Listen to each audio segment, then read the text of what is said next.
Me and Dad Man watched Aguirre, The Wrath of God. You watched it on Tubi. I've seen it twice. Yeah. I recommended it to you nonstop for about 3 years now, and I'm very interested to hear what you thought of that film, because I've been on a huge Herzog kick for forever. You know, I respect your taste in film, and I know you love this guy. I honestly didn't understand. I understood what the movie was about. Mm-hmm. It just was so... I don't know. There wasn't a lot of dialogue. Let me ask you this. There was probably... Well, I don't know. The main character walked... Aguirre. Don Lope de Aguirre. He walked so strange. I know.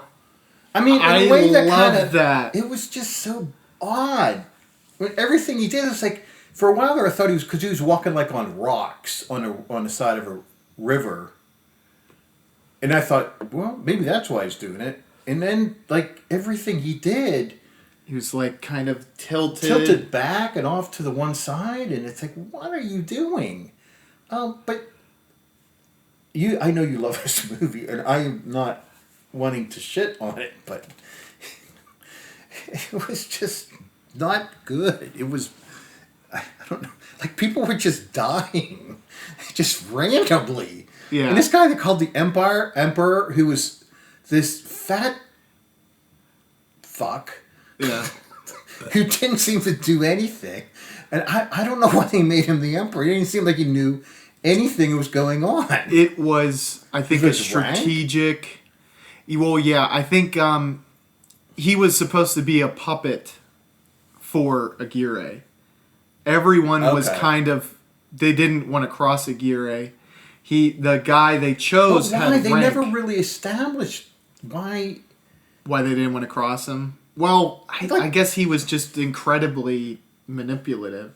Okay, yeah. I mean, I get the impression, but he didn't talk that much to the point where he was menacing or he seemed powerful or... Yeah, I don't know if that's supposed to be something that's, established off camera prior to the expedition or also during the expedition, just off camera. I think it was a lot of whisper campaigns, though, where either he knew how to influence the right guy or he influenced them one by one. Okay, he didn't seem ruthless. He seemed odd.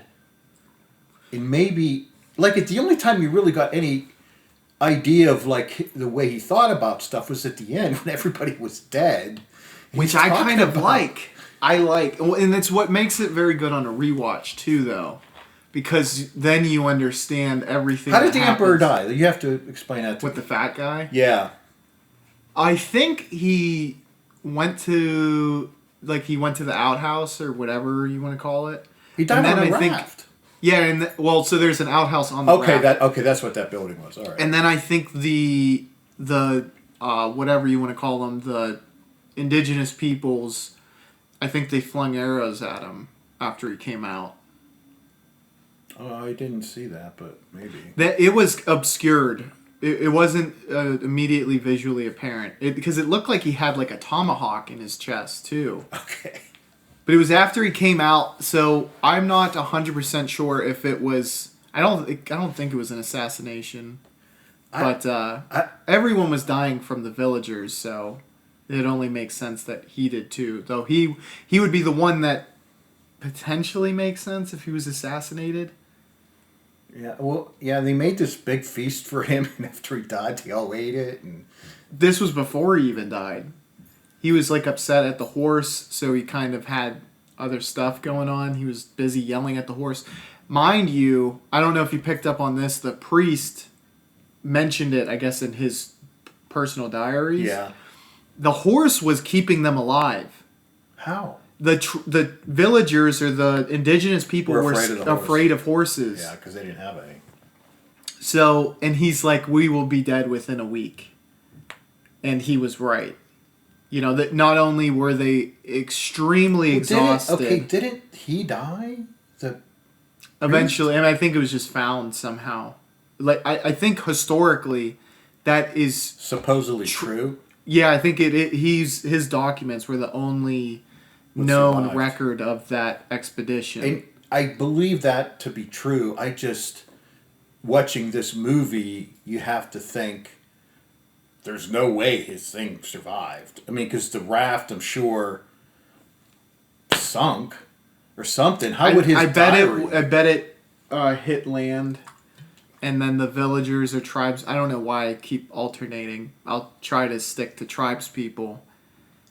Started stealing their stuff and found the book. Didn't know what it was. Got passed around a lot until Wow. Okay. finally it was actually discovered. That's probably what did happen. I mean, but you talk about a doomed mission. Oh my God. I mean, I don't know what they were thinking, because they wanted. Well, Gary wanted to be Pizarro, or he wanted to be like the king of all. Oh, yeah. Yeah. Well, really, yeah. What he called New Spain. And he I don't know where he got that crazy idea, because at that time I think there may have been 3 people, and one had an arrow in his leg.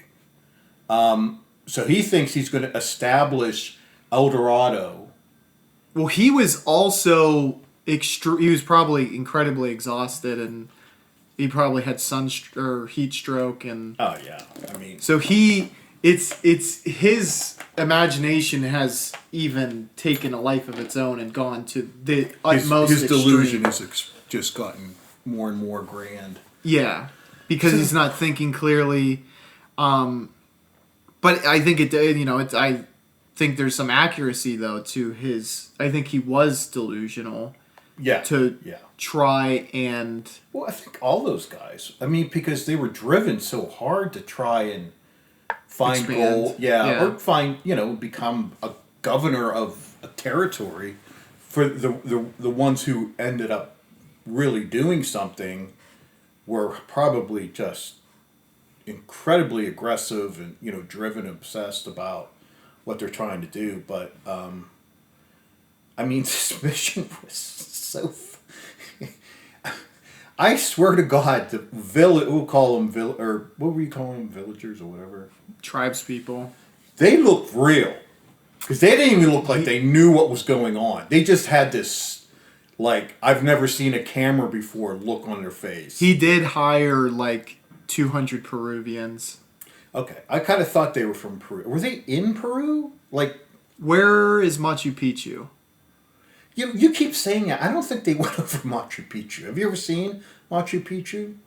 Maybe. I don't think they... It's a city on top of a plateau of mountains. Oh. Well, what do you remember the beginning? What mountain was that? I thought that was Machu Picchu, though I may be mistaken. Machu Picchu is very famous now. But it is well, at that time it may have been deserted, but it was a village, and it's very, very high up in the mountains. But there's a plateau up there, and they had like terraced all this stuff. So maybe it may have been. I might also be mistaken, but I will say, because it's just really worth. I mean, do you remember? You can literally see them traversing that mountain in the beginning of the movie. Yeah, that I fucking love that visual. It's just, it's a spectacle. It is. Yeah. Okay. I mean, it's very the filming you of can this just movie must have been extremely dangerous. I know. Yeah, well, because I think they're on the Amazon when they're on their rafts. But probably, again, yeah, because it's a big river. But it doesn't have to be. I mean, there's other rivers in South America. True. And I don't know if Amazon's over by Peru. Geographically, I don't know. I might be wrong. So if you're listening to this and we get it all wrong, let us know below. Yeah, I do know, and I'm not trying to. But I don't think it was much. I'm not intentionally misinforming you. It just is. It might be accidental though.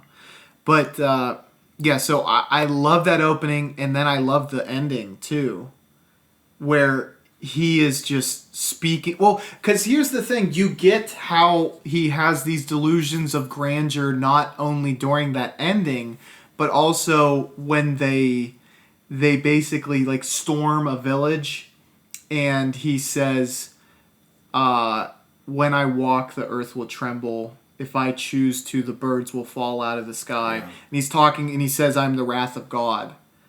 Yeah. That I don't know how that doesn't capture. I know you're That not did, hearing that did, it, but did. you. Well, yeah. I remember that part, and that was. I wish they would kind of. No, it's a 1972 film. Okay, done on a very difficult location, but that speech should have been more accentuated to the point where it was a bigger. I mean, he said it and all, but they should have gotten the sound better, and they should have had, it was almost just like he was talking. Do you know what I mean? But those are To like, me, it had the impact though. okay, yeah, But if it didn't for you, I get it. I don't think it was melodramatic. And maybe it deserved to be so. yeah. I mean, those kind of statements about, being the wrath of God. It's a pretty bold statement. Well, I think you also put just him saying it. Wait, okay, there was a part where there was three. Can I people. keep Go a ahead. tab on that? Yeah. I think though. I'll put a pin in it. Put a pin in that. We'll circle back to that. But it is worth noting that I think to have it played as though like a real person is saying it in real life, and it has a bit of grand, it sounds grand, but is because of the ending. He was not that. He was merely a human who had these delusions of grandeur because they had been sold to him or whatever the reason behind him having that. Yeah. You see it, the facade is completely crumbled by the end, and he literally just becomes nothing. He Right. becomes one with the river. He's just he's a lost Yeah. soul. There was a part, I think it was one, they were on land at that point where he made the speech. There were like 2 or 3 guys, looked like they were eating dirt. There was something on the ground. I don't remember that. When you, what shit can you have? You'll see it. And like, you can't tell what it is. And I'm like, maybe it's fresh water? Or, I mean, they were Salt. It was salt. Okay. They hadn't had salt in so long. And I guess the Amazon River, it's a freshwater river, right? Oh, yeah. Yeah, so I guess the big benefit of being on fresh water is you don't run out of water, but you don't have salt either. And they True, missed. that's a very good point. Okay, so it's salt. I didn't realize, but I don't know why it was there. I mean, they had it for some reason. They made a big deal. I remember they were like, "Oh my gosh, they have salt." yeah. Which No, I mean, it was so. I mean, why they brought women who did nothing, but I mean, like royal, aristocratic women. Well, do you recall in the beginning the main guy Pizarro was like, it's against my better judgment that You said they're that about here. every decision. Yeah. Well, that's supposed to foreshadow the fact that this is not like they're already making accommodations for this, which is this shouldn't be going this way, but they insist. I will acquiesce. Okay. Like they're hindering themselves already. They know. Okay. And I mean, they had. I mean, no, they didn't know. I mean, they believed El Dorado was real, and they probably didn't know how far it was. Mm-hmm. And they were there for gold, so I mean, I get that part. But I mean, they're wearing armor. they were probably hot as They're fuck. hot as hell. Literally, the actors probably were too. I don't know what time I'll tell you, of the people year. in that were probably, I'm going to kill Herzog.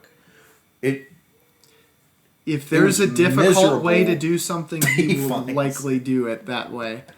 It's like, well, it would look the same if we did it, No, we've got to suffer. We've got to suffer as we film this. Well, the main difficult thing was, and it's to me it paid off in like infinity fold, was to have Klaus Kinski be the lead, because Klaus he threatened to quit, and Herzog said, if you quit, I'm going to kill you." Okay, that's a okay. So it wasn't Peru. Okay, because obviously they look Peruvian, and they were playing The Peruvian flute. Yeah, all Which that is stuff. famous and very fun to listen to. Why does Aguirre walk like that? I'm sorry, I have to know. Oh, he's meant to have a hunchback. Well, he does not do that. Right. He did. I didn't the know opposite. that. Yeah. I thought the reason he walked like that was because it was eerily sinister and menacing. Yeah, in a way, I kind of thought that. This got a 96 on Rotten Tomatoes. I agree. I know you don't, but Well, I don't. When I first like watched it, let me just say, I rated it probably more positively than you, but I was stuck between this is slow moving, and I was bored at parts, but at the same time, there's something innately interesting. To now, I've rewatched it and I see a lot of things that I did not see the first time. And I don't know if you'll ever rewatch it and feel the same, but that's at least my mentality. I can criticize it like for an hour, but in a different respect, there's something that is extremely appealing about it, though.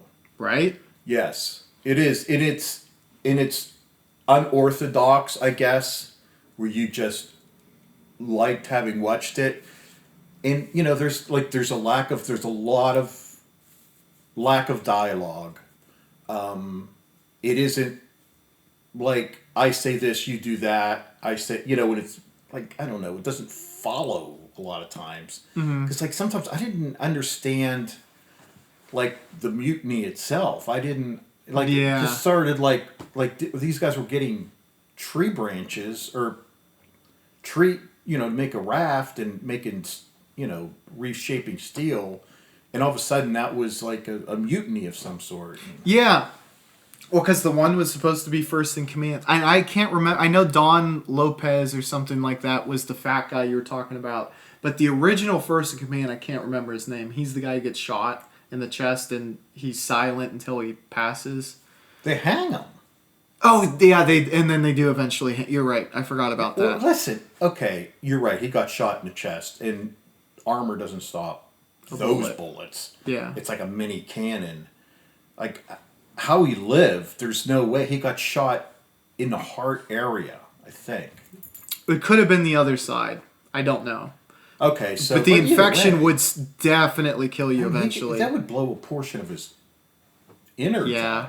But I'm not gonna. I mean, they say it could have happened, and he stopped talking. I assume that was his wife. Yes. Right. Why Gary's daughter is on this mission? Just well, you get an insight to that at the end, and it makes sense for the head guy too. They were never going to return. Had they found El Dorado, it was going to be their land. Okay, so he wanted to establish a pure kingdom where the bloodline stayed pure. Okay. No, obviously. I found it. So, let me ask you this, because this was something I don't think I fully appreciated the first time. I thought the vivid color, it was what I love about 70s film. It just looked so good. Well, I think that was because of the scenery was so... That too. It had a lot to offer. But the colorization wasn't... it wasn't like Panavision. I think it's what they used to call that. Or I did watch an HD version. I think Tubi might not be, though I did watch another Herzog movie on Tubi that also looked really good, so I don't know if Aguirre's was. I noticed it more the second time. I don't think it was. And I didn't not... the cinematography was very good. Mm-hmm. But were you, did you love the richness of the color? I didn't see the richness of the colors. I saw kind of more like maybe like just natural, Yeah. which that's good though too, because that communicates something as well. You know, it's just this is what it looked like. Right. You know, it wasn't like a paradise. It obviously in this case, but it was muddied. You know, the river's brown. You know, the trees are not like vibrant, popping green. But I mean, there was something. I'm glad I watched it. I'll say that. Mm-hmm. There were like what I don't even know if they're plot holes. They're just things that I didn't understand. You know, why they were the way they were. One more fun fact. This was the movie that Klaus Kinski fired a rifle into the communal hall Okay. that ended up, someone's finger got blown off because of it. He He fired 3 shots, and it was densely populated. okay. So he's lucky he didn't kill... It could have been way more than 3, actually. Because... He could have killed. Yeah, more than 3 people. I think he just like Because he could have passed through someone into another, you know what I mean? yeah. Well, killing one that way Would be enough. a pretty big deal. Right.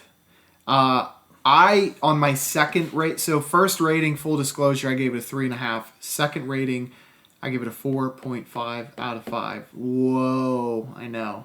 Rarefied air. What about you? I don't go by your very super sophisticated everything. You can go by 0.5. granular, yeah. I give it a 3.8. I mean, it's something Wow, I thought you didn't like it. very different than many. I mean, almost any other film I've ever seen. I don't know. I just.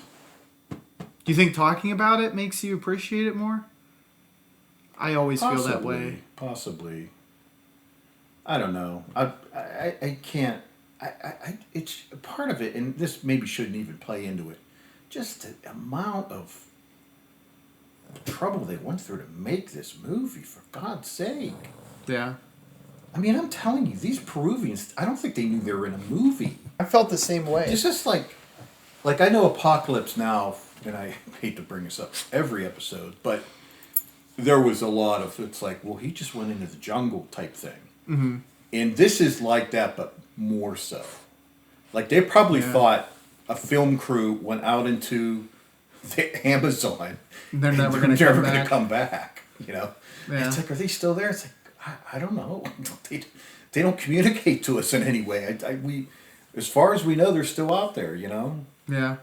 It's something I admire and I find, like, very fascinating is he's filmed in Antarctica, he's filmed in active war zones in the Amazon, and, like, the dude is just... What movie was this? Active war zone or Antarctica? It was called Lessons of the Darkness. It was a documentary post-Gulf War where he filmed in Kuwait as the oil fields were burning. Oh, okay. Which, I would recommend that too. But I'm glad you checked it out, and thank you for doing so. Sure, my pleasure, man.